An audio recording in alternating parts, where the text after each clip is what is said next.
Buongiorno e benvenuti a questa edizione del nostro spazio di approfondimento che voglio aprire presentandovi subito il nostro ospite, che non è questo che c'è qui al tavolo con me, ma quello che vedete in questo barattolo. Ecco, la regia lo sta inquadrando, qui dentro, naturalmente neutralizzato e ormai inoffensivo, c'è un esemplare di vermo cane, quello che con una certa dose di allarmismo è stato additato come lo spauracchio di quest'estate. Ce l'ha portato appunto Francesco Tiralongo, che è un biologo marino che questi animali studia e analizza. Benvenuto.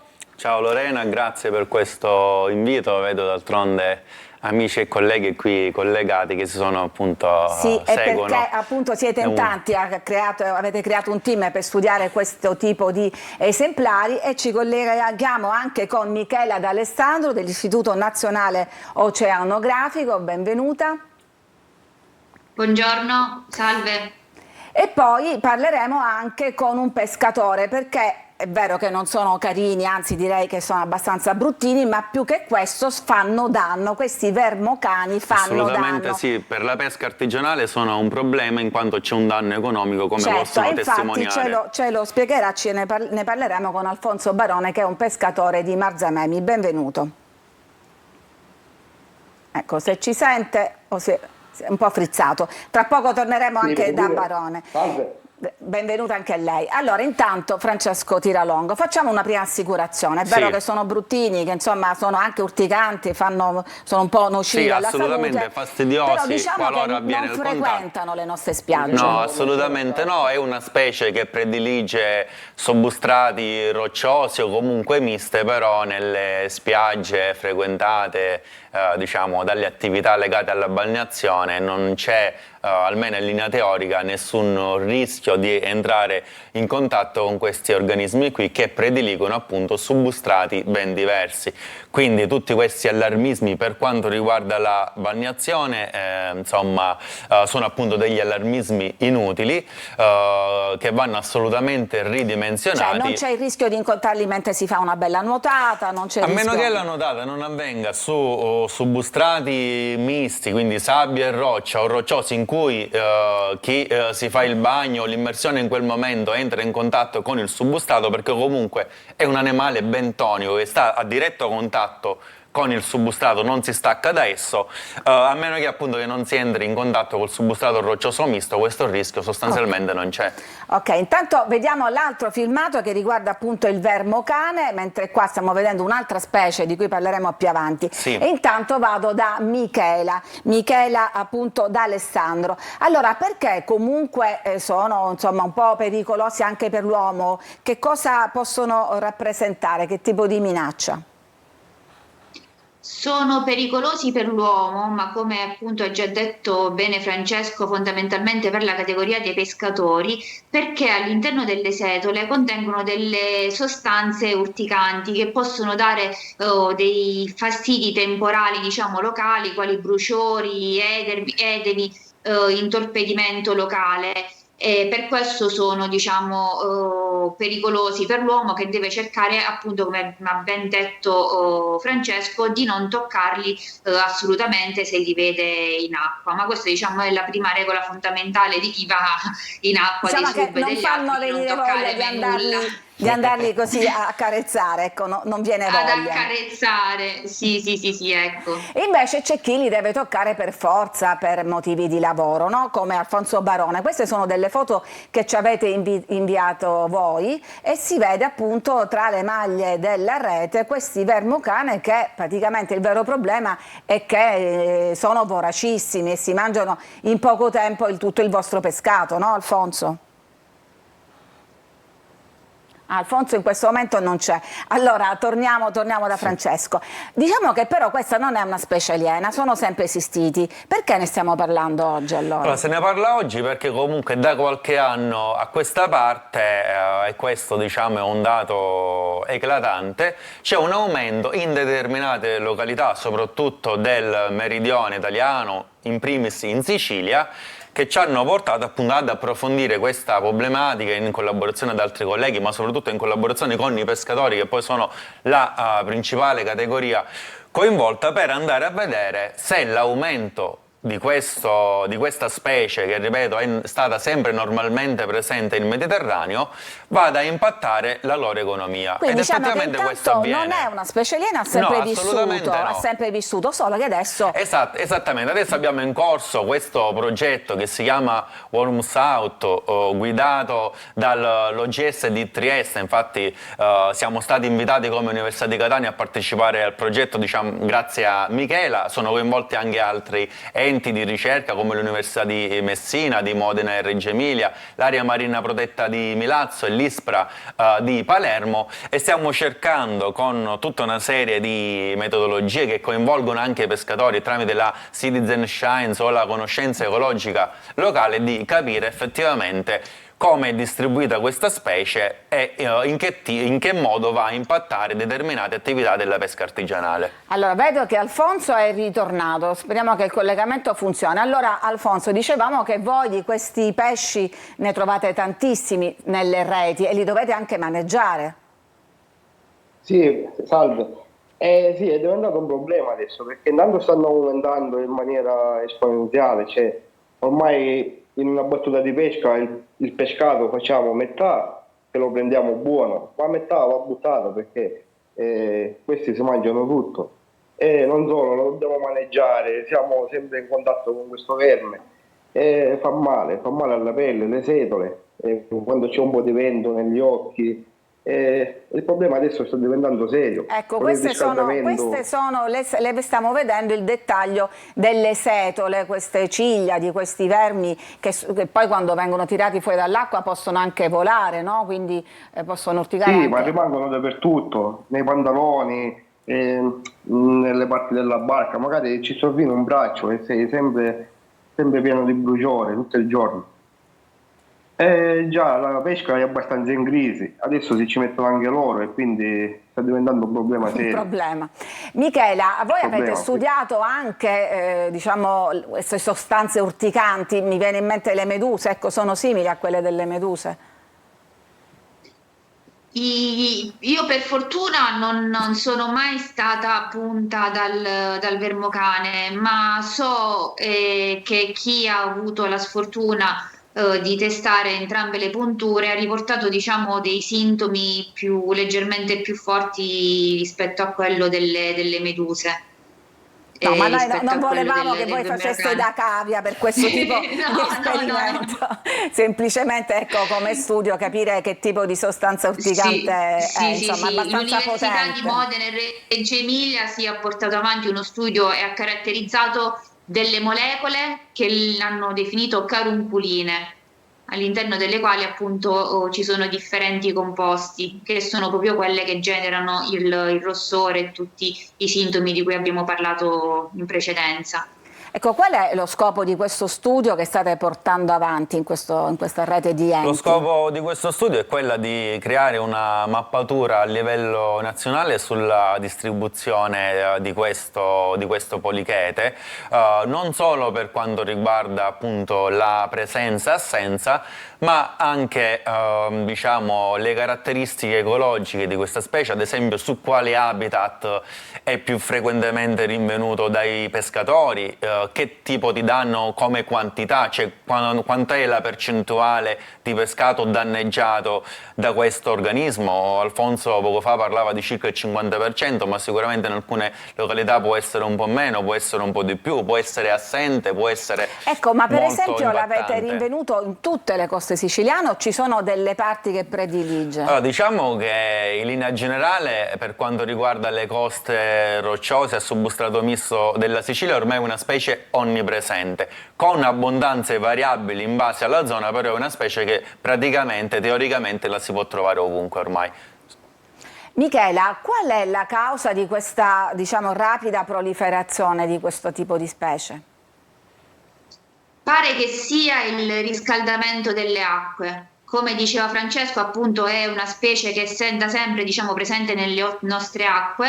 addirittura le prime catture risalgono al 1830 all'incirca, quindi praticamente possiamo dire che è da sempre presente nelle nostre acque, che però grazie al riscaldamento, a causa del riscaldamento delle acque sta proliferando molto e quindi sta aumentando le sue abbondanze, tanto appunto da generare questi problemi.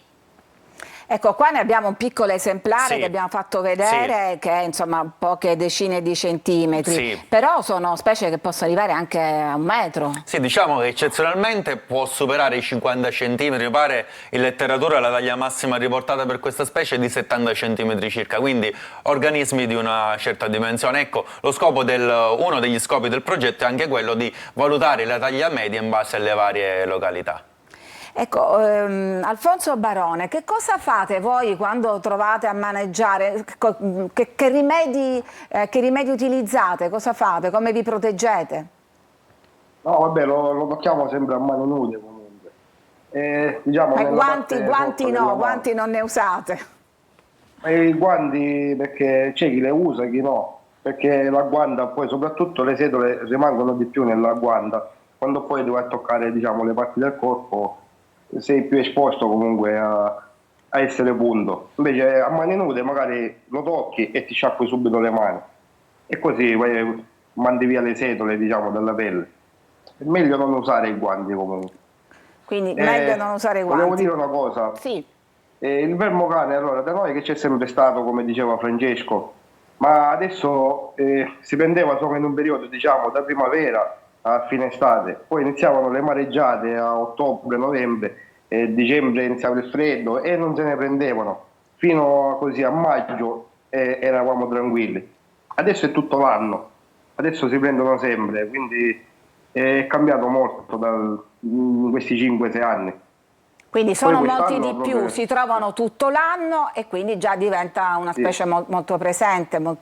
E un'altra cosa volevo quest'anno è chiederti, stato- a che distanza dalla riva li trovate voi? A partire da che distanza? Ma da 1 metro di profondità fino a siamo sui 30-40 metri massimo, almeno nella mia costa, come è situato il fondale, perché è così, fino a 30-40 metri massimo ci sono fondali rocciosi. Da altre parti non lo so, magari può arrivare anche ai 70 metri di profondità. Dove c'è roccia e fondali con Posidonia ci sono loro, almeno. Nascosti in mezzo alla Posidonia, quindi... Anche. Ecco, Sì. Di più in mezzo alla Posidonia. E fra Di l'altro, più. Alfonso, sono molto voraci, insomma abbiamo detto che vi divorano mezzo pescato in un paio d'ore. Sì, considera che prima buttavamo le reti la sera e le davamo la mattina. Adesso siamo arrivati che usiamo solo l'alba, diciamo, dalle 3 di notte alle 6. E già in 3 ore riescono, appena esce il sole, e c'è un pesce che magari si è dato a ingagliare un'ora prima, già quello lo prendi mangiato, vuoto, solo la pelle prendi. E quindi già dobbiamo dimezzare il pescato perché teniamo le reti meno ore in mare. In più la metà va mangiato da loro, perciò è un bel problema questo. Fra l'altro, Michele, a parte dicevamo la temperatura, c'è anche il fatto che quando questi vermi si spezzettano, ogni pezzettino si riproduce, quindi anche questa è una concausa di questa velocità di riproduzione, no? Allora, anche questo pare che sia un falso mito, o meglio, hanno studiato la rigenerazione di questo organismo in situazioni controllate di laboratorio e hanno visto che in effetti in laboratorio c'è questa capacità riproduttiva. In ambiente ancora non si ha la certezza di tutto ciò, cioè non si ha la certezza che facendolo in pezzi, da ciascun pezzo l'organismo si riesce a rigenerare. Probabilmente sì, ma diciamo, non abbiamo la certezza scientifica che questo avvenga. Stiamo portando anche noi avanti questo studio per cercare effettivamente di capire in natura quello che succede. Quindi questi sono anche tanti altri aspetti che voi state studiando, ma c'è anche un programma di contenimento di questa specie? Quello che noi volevamo tentare di fare è attuare delle misure di mitigazione. quindi attraverso delle pescate fatte ad hoc appunto tramite i pescatori e attraverso delle trappole ideate anche queste dall'Università di Modena e Reggio Emilia, le quali vanno adagiate appunto sul fondo con un'esca e aspettare un paio d'ore in modo che gli organismi, i vermocane appunto sentono l'olfatto e restano impigliati. E queste possono essere calate giù sia dai sub che dalle imbarcazioni, diciamo sono misure più easy, più facili da attuare rispetto alle pescate, però sì, ci sono delle misure di mitigazione che vorremmo fare e che si dovrebbero probabilmente fare. Certo, vederli da vicino in movimento ricordano molto quei vermi dei film di fantascienza, no? Perché poi ci spiegavi tu che hanno delle bocche estroflesse con cui poi si attaccano alle prede, sono dei predatori. Vederlo in azione anche sui pesci morti rimasti intrappolati nelle reti per certi aspetti può essere, diciamo, uno spettacolo un po' raccapricciante, ricorda un po' i film tra fantascienza e horror, ecco, sì. D'accordo, allora noi ci fermiamo adesso, chiudiamo questa prima parte dedicata al vermocane. Io saluto Michela D'Alessandro, ricercatrice dell'Istituto Nazionale Oceanografico. Restano invece con me gli altri ospiti perché continueremo a parlare invece delle specie aliene del Mediterraneo, quelle che insomma che sono arrivate negli ultimi anni. A tra poco.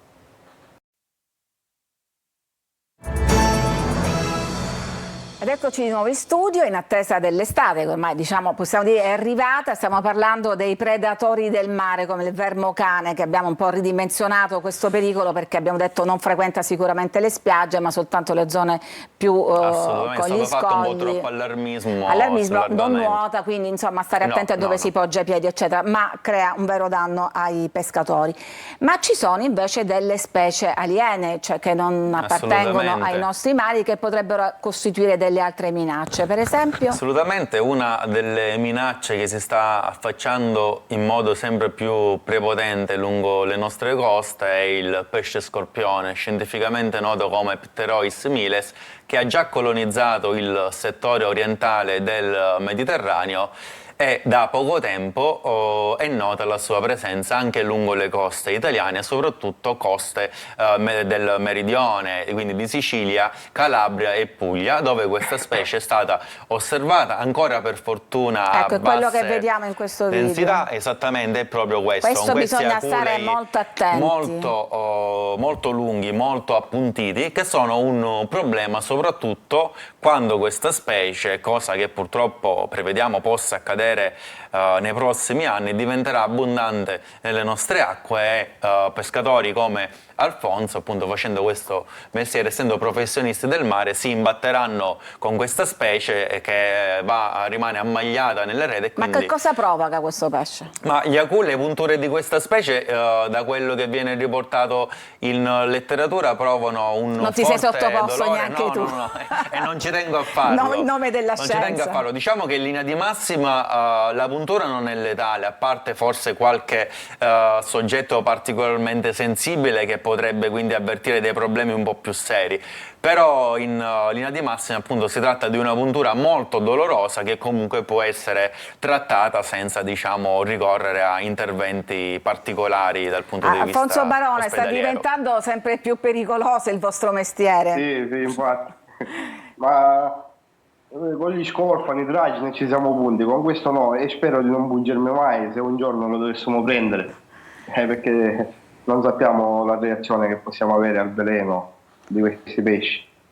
E poi parlavamo anche del pesce palla maculato. Questo sì. Allora, il pesce scorpione non è ancora arrivato. No, è arrivato, ma ancora fortunatamente a bassa densità, è difficile da osservare nelle coste italiane. Già se ci spostiamo in nazioni molto vicine alla nostra come la Grecia, lì osservare questa specie è molto facile perché già si è diffuso parecchio. Poi mi parlavi del pesce palla maculato. Pesce palla maculato, altra specie che viene sempre dal Mar Rosso, quindi l'Essepsiana nella letteratura scientifica. In questo caso parliamo di carni altamente tossiche perché contengono una potentissima tossina, nota come tetrodotossina, che a differenza di quella presente nel pesce scorpione che è termolabile, quella del pesce palla è termostabile, quindi la cottura non la disattiva e qualora le carni di questo pesce venissero ingerite, come purtroppo è accaduto in alcune aree del Mediterraneo orientale può causare anche la morte, perché è una tossina molto potente ad azione neurotossica. Insomma, noi eravamo abituati a preoccuparci soltanto delle meduse. A proposito di meduse, quest'anno come si prevede? Ma noi per quanto riguarda il monitoraggio delle meduse non ce ne occupiamo in modo particolare, dedichiamo appunto l'attenzione su queste specie di cui abbiamo parlato. Personalmente, da quanto diciamo apprendo dai pescatori, perché noi siamo in stretto contatto con loro tramite progetti di Citizen Science, per Che quanto vuol dire la scienza dei la scienza del cittadini, cittadino, cioè voi diciamo, collaborate esatto. con le persone. Quindi diciamo i cittadini, fra virgolette, normali possono dare il contributo alla scienza, e chi meglio dei pescatori che sono quotidianamente appunto al mare. Allora lo chiediamo a possono lui, lo chiediamo a loro, a capire Alfonso, appunto l'evoluzione di queste ne avete specie. trovate meduse? No, come al solito troviamo quelle, diciamo, le specie che abbiamo avuto sempre qua da noi, ma specie aliene, meduse aliene no. No, le normali meduse che però insomma sono anche di un problema per le nuotate, ecco. Ci sono annate in cui se ne vedono tantissime vere e proprie invasioni, annate in cui ce ne sono di meno. Questo da che cosa dipende?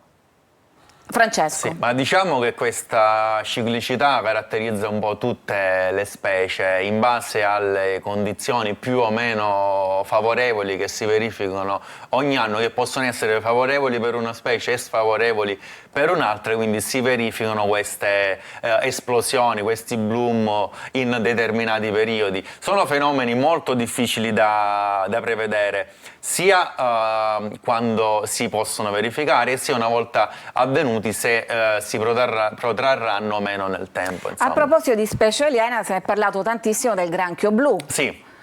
Questa è un'altra specie che sta impattando fortemente sugli ecosistemi costieri italiani e sull'economia, soprattutto in aree particolarmente vulnerabili da questo punto di vista, come le lagune del delta del Po, dove il granchio blu ha causato ingenti perdite economiche in quanto va a predare le vongole, che rappresentano un'importantissima risorsa economica per quelle zone lì. Alfonso, voi ne pescate granchi blu? Sì, da noi anche, adesso stanno iniziando di nuovo con l'estate.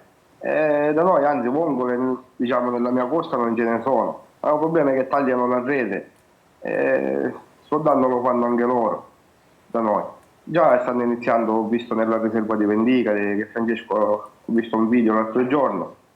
Diciamo che non peschiamo tanto sotto costa in estate noi, perciò non posso controllare bene questa situazione, diciamo, della specie. Però ho visto che ce ne sono tanti. Che ce ne sono. Già, in alcuni video. E so che poi vi danno tanto da fare perché tagliano anche loro le reti, i delfini. Sì. Ma questo da sempre? Sì, vabbè, ma il granchio da noi è arrivato qualche anno fa, così, prima non c'erano. No, dicevo, sì, i delfini vi danno anche tanto da fare, vi creano danno. Sì, i delfini sì, adesso infatti stiamo iniziando anche a capire come fare, con dei dissosori, qualcosa per allontanarne almeno per un po' di tempo, perché ci stanno distruggendo tutto il pescato, di più la rete, non importa il pescato. Il problema sono i buchi, che sono buchi grandi che fanno, perché nel momento che lui prende il pesce con la bocca, lo tira e fa dei buchi di 2-3 metri anche larghi, di diametro. E quelli già hanno un costo, perché deve cambiare la rete direttamente. Quello ci costa tantissimo, certo. No? Dico, tanto lavoro e tanti soldi.